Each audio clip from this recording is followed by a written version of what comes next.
Hey everyone, I'm Rather Incoherent, and I want to have a small video of its own to talk about some mod changes I'll be making in the XCOM 2 campaign going forward. I was beginning to realize that in the video I was getting rambly and off topic, so I think it's better to cover it elsewhere. So let's talk about what my issues are, and I think to start with, we need to come up with a succinct way of explaining what my mod goals are. What do I want my campaign to do? And that's going to require some shitty graphical aid, so let's head over to a graph. This is a very simple graph of power versus time in an XCOM 2 campaign. Theoretically, you want it to be a pretty linear increase. As time goes on, you get more tools, so the game gets harder. Now, this is obviously not going to start directly at 0. This is, realistically, you're going to have it start somewhere up here, but for the purpose of the graph, we don't set the axis to 0. We set the axis to, like, a reasonable difficulty. And there's a bunch of easy shit down here that we don't talk about, right? You're going to have a lot of variance where things fall. There's going to be things falling above the power curve all over the shop. There's going to be things falling below the power curve all over the shop. But generally speaking, they're all going to be relatively close to the curve itself, right? There will end up being an upper bound to the power curve and a lower bound to the power curve. And you'll notice that as you get further up the graph, it gets wider. That as the absolute value of difficulty increases, the percentage of variance stays relatively the same. This is just how a normal, well-maintained power curve is going to look. My goal with XCOM 2 is to attain this power curve. Because the issue in base game XCOM 2, to wind it back a hot second, base XCOM 2 has what you call an inverse difficulty curve. It starts off way up here, ramps up during the first retaliation, and then drops off a cliff as you get your 5th soldier and you get tier 2 equipment. That's very different in terms of the graph that you want. So my goal with my mod setup is A, fix the inverse difficulty curve. Have the game get steadily harder, starting off at its easiest point as it logically should be. And B, as you make this balance curve work, also change it so that you're only getting more options and engaging options.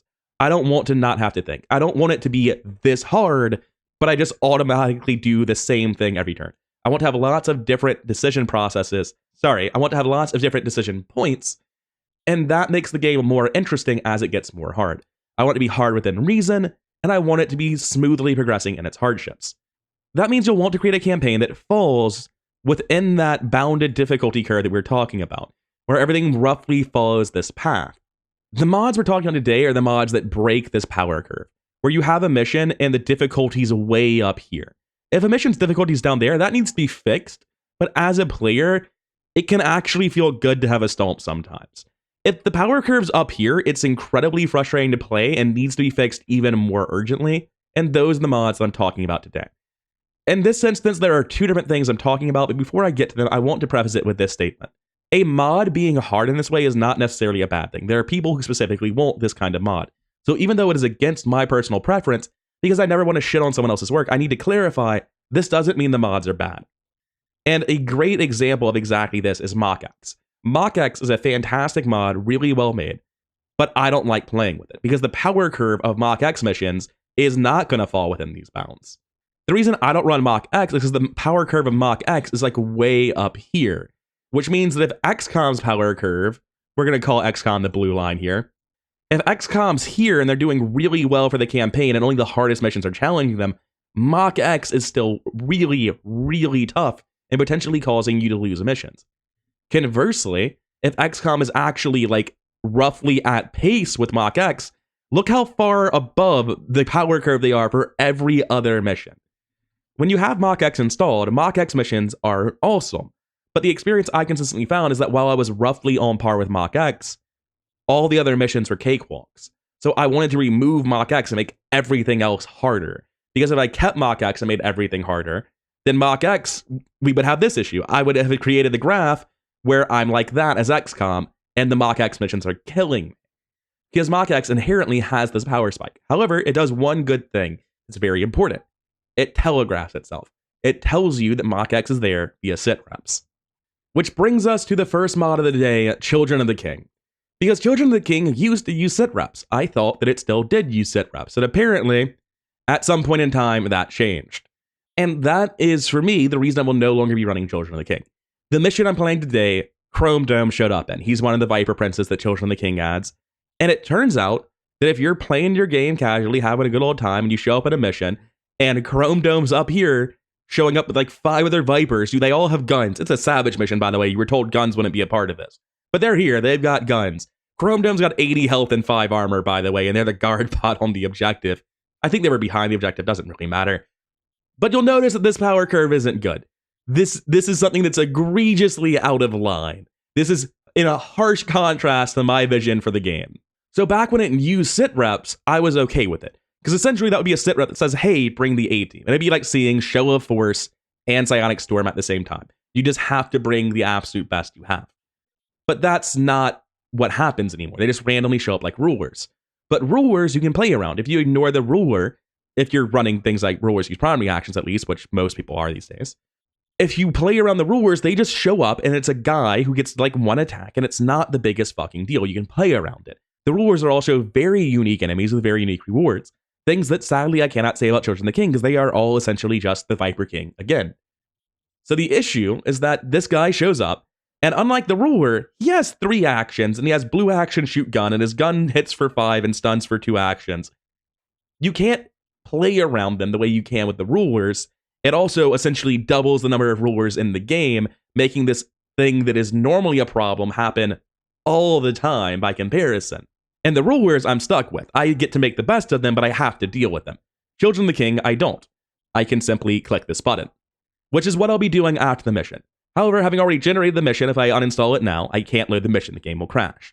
So when I get to the Children of the King mission in the next episode, I will be using console commands to kill Chrome Dome. I'll deal with the rest of his pod, but Chrome Dome is just getting console commanded because there's no way to really play around this.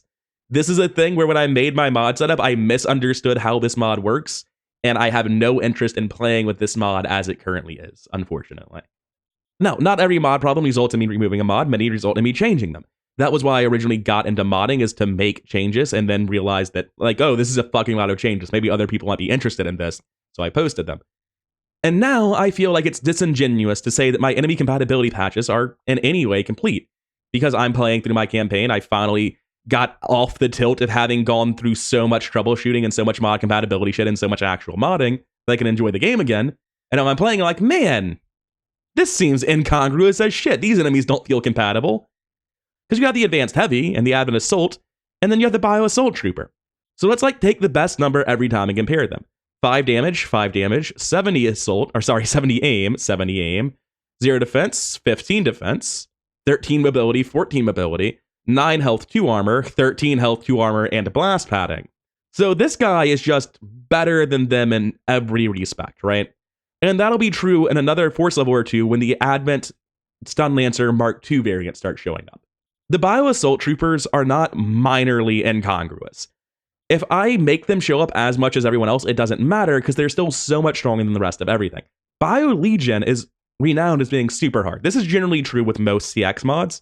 Children of the King is made by Team CX. The Hive is made by Team CX. But generally speaking, I don't think it's like the whole mod that's hard as nails. It's just there are some outliers like this. And you could go through and learn to mod, or I could go through and learn to mod. It could be like, I'm going to get rid of the shield deflect chance. I'm going to get rid of their blast padding. I'm going to go into the stats and lower their accuracy and their health a little bit. I could go through all of that, but I really do not think that's the best way to handle it because there's such minute degrees of detail. It's so hard to get it exactly right. Instead, what I'm doing is a much more broad strokes approach that is also far, far easier. I'm just adjusting their force level and I'm moving them up until they feel like they're in the right spot. So for now, knowing that they're better than the force level 10 units, the Advanced Stun Lancers, and they're showing up at force level 8, I've moved them down to force level 12 because they're substantially better than the Stun Lancers showing up at force level 10, like way fucking better. The fact they're showing up 2 force levels before a unit that they're decidedly stronger than is just like not okay. That's so out of line that I, as a modder, feel like my enemy compatibility patch thing is not actually honest. This is not compatible. And before, I was really cautious about what I changed. The only thing I changed was I moved Warlocks down like 1 or 2 force levels because they showed up at a point in time where they were comically stronger than everything else. It's the same thing with Bio Assault, so I'm going to be making the same sort of change. And thinking back on it, I'm not actually sure that change for Warlocks is still in the patches because I know that some mod got updated and they adjusted their own force levels and I copied those into my changes. So that Warlock change may or may not still be there. Honest to God, don't know. I'll have to check at some point when I'm making more like final adjustments to this. But for now, I've made the adjustment. I'm running a version of the mod that is not in the workshop, that is just on my side. And on my version of not Bio Assault, On my version of the enemy compatibility overhaul mods, I have Bioassaults moved up literally 4 fucking force levels, because that's how much stronger they are than everything else that has shown up. This mission's a great example of that, by the way. If these Bioassault troopers were anything else, this might not have been a stealth mission. But instead, I saw them and I was just like, I can't fight that. That's literally not possible. And that's not what enemy mods are supposed to do. If you install an enemy mod and it turns a normal fighting mission into a puzzle stealth mission, the enemy mod has failed to accomplish your goals, right? When you install an enemy mod, it should result in you fighting the enemy and feeling engaged. If you fight the enemy and feel like it's bullshit, you're not getting the experience you should. If you're avoiding fighting the enemy, you're not getting the experience you should. That's my belief on game design. There are people who want this to be this hard. They look at this picture and they're like, the problem isn't there's 2 Bioassault troopers, it's there are 3 people who suck. And all right, enjoy changing the game to that. It sounds nightmarish to me.